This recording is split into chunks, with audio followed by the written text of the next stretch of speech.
Welcome to Monday Morning Minutes. I'm going to be brief today. I know what I'm addressing here, always be closing. If you've ever seen the movie Glengarry Glen Ross, and you've got the sales manager who comes in and drops the hammer on all the salespeople, and he turns over his little flip chart or his chalkboard and he talks about always be closing. Here's the problem with that theory. If you're always closing, you're never gaining the information that you need to close. So when you come in and if you look at all the sales processes that they went through in that movie, every time it's the sales rep just basically throwing up all over the customer, painting a picture of urgency, which I have no problem with, but it's not relevant to the customer. They have absolutely nowhere to go. So when you talk about always be closing, and I love it, I've had this conversation time and time again because, I train a lot of young, aggressive salespeople. And they'll watch this movie and they'll tell me how great it is and you're always closing.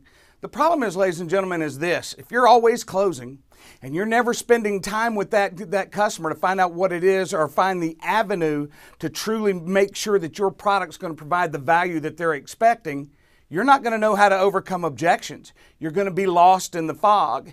And in the meantime, the customer's going to know you care about one thing and one thing only. And if you watch the sales reps that were always complaining they didn't have good leads, they were worried about, they were making excuses for failure.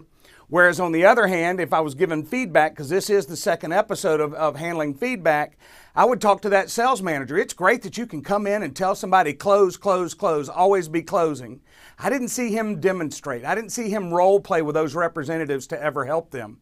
It's a two-way street in sales. If you're a sales manager, you've got to be able to demonstrate what it is that you expect your representatives to do.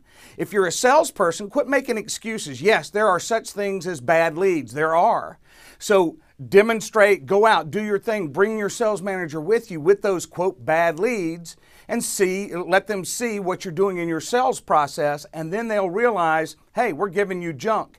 I'm sorry, the old thing about make lemonade out of lemons, it's a great line, but a bad lead's a bad lead. If someone can't afford your product, they can't afford your product. Now, the beautiful thing about the internet today is you can get some pretty good leads, but here's what I want you to realize when you're working with those leads.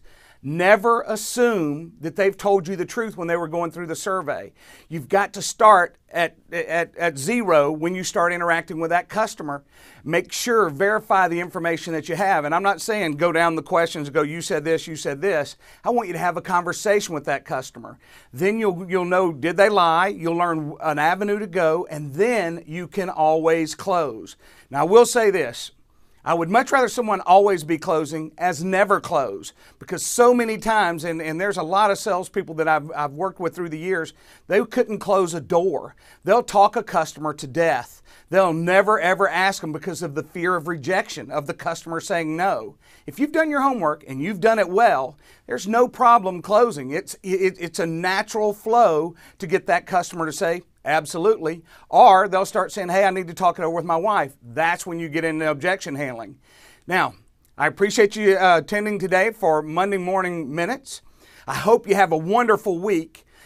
If you've come out of a sales meeting and you've heard close, close, close, close, I'm going to agree with closing, but you need to ask the right questions first. Now, if you're on YouTube, please subscribe to my channel down in the bottom right. And if you hit the bell, you'll get notified on our next program.